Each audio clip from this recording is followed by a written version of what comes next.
Welcome to this evening's video. Tonight's topic, we are looking at the subject of introducing your puppies to other animals in the home. So here we've got a 10-week-old puppy barking and staring at a cat. Staring is incredibly threatening across all species, and cats are very easily offended by staring. So they don't much like being barked at either. So what we've got is a puppy trying to initiate play, perhaps, and the cat's getting fed up and having a swipe and then trotting off. Okay, so in that video we saw a 10-week-old cockapoo. I think it was a cockapoo. It looked like a cockapoo. And he was barking at a cat. Cat was lying down and looking back at the dog, looking increasingly less impressed. And then eventually the cat goes forwards, swipes, misses, and then runs away. So what sort of learning has happened there? Well, the dog has learned that if you bark at the cat, you'll get some sort of reaction. And the cat has learned that sitting still doesn't work, and escalating the behaviour to a swipe didn't particularly work, so it's learned to run away.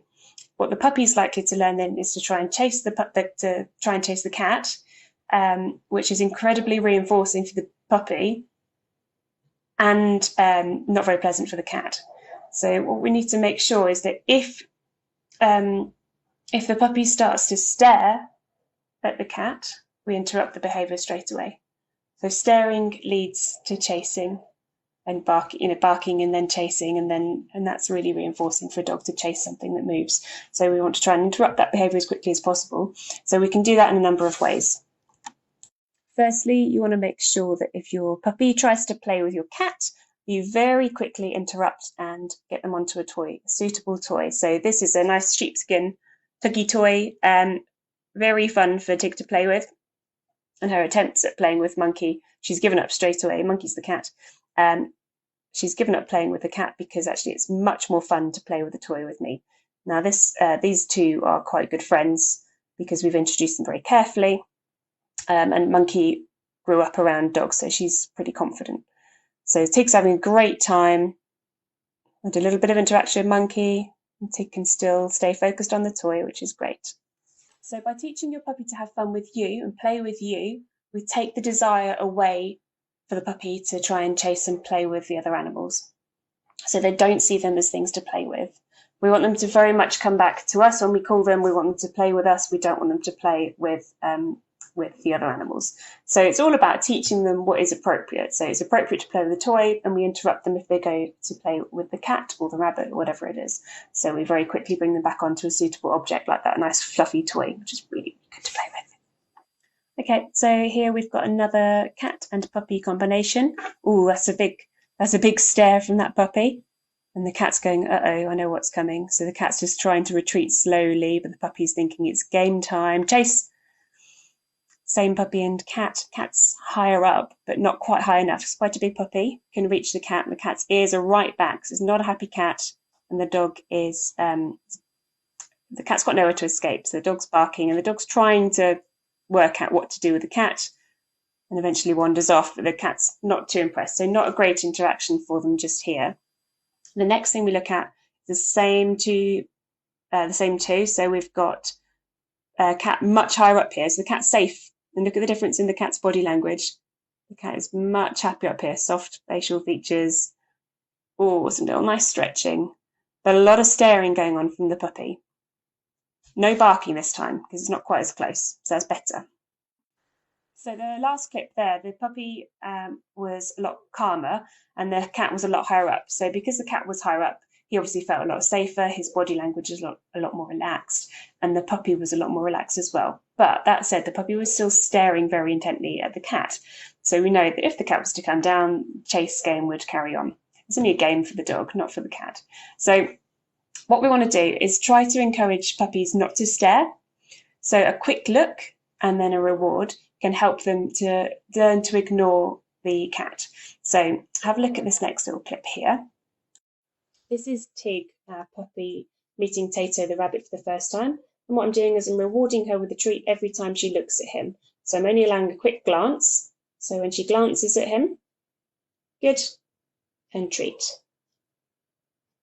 She's looking at him, good, treat. So this prevents a build-up of staring and a build-up of excitement from Tig. So she's just able to look at him and then immediately get rewarded. So his confidence can grow as well. The rabbit's confidence can grow because he's not being chased. He's learning the puppies aren't so bad as well. So there's also a fence between them and the puppy's on a lead to keep everybody nice and safe. Obviously that was a rabbit, not a cat. The theory is the same. So look at the cat or the rabbit, get a treat. Look at the cat or rabbit, get a treat. That's only going to work if the rabbit or the cat or the budgie or whatever the other animal is a distance big enough where your puppy can concentrate. So for Tig, she was able to concentrate with Tato being quite close. But for your puppy that was looking at the cat on the top of the shed, you might need a slightly bigger distance at first so that the puppy can remain calm. Look at the cat, have a treat. Look at the cat, have a treat. If puppy's straining to get towards the cat, pulling, barking, anything like that, try to increase the distance. So that's either the cat goes up higher or you move further away with the puppy, and then reward them again for looking over. In time, what you'll end up with is a puppy that just goes, oh yeah, don't care about that, because actually it's more reinforcing to stay calm. That's what we are looking at, is we're looking to create calm puppy around animals so that they don't get wound up and then try and chase them, which is only fun for the puppy. What you can do with your cat is have them somewhere high up, and you can give them their meals and you can feed them high up so that they start to feel a bit safer and have a nice association being around the puppy. You want a bigger distance than we've got between Tig and Monkey here to begin with, but as long as the cat's safe and they can eat in peace, you can have your puppy at a distance, rewarding them for calmly just looking at the cat whilst they're eating. Really useful bit of kit is to get a house line, which is this long lead. It hasn't got a handle on the end, and what it means is that if Tig's investigating the cat too much, I can just pick it up and draw her away. So it's useful to have a house line. See, Monkey doesn't really give two monkeys about where Tig is if there's food involved. That's happy days. So management is key.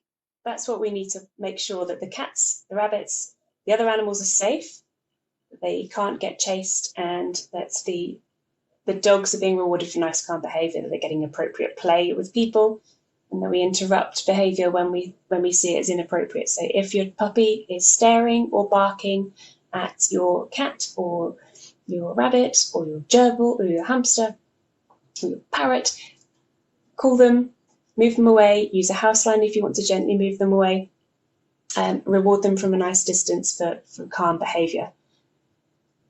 Twitch agrees. Okay, I hope that answered your questions. Thank you very much for watching. If you found it useful, then hit the share button, hit the like button, and any comments would be appreciated as well. Thanks, take care.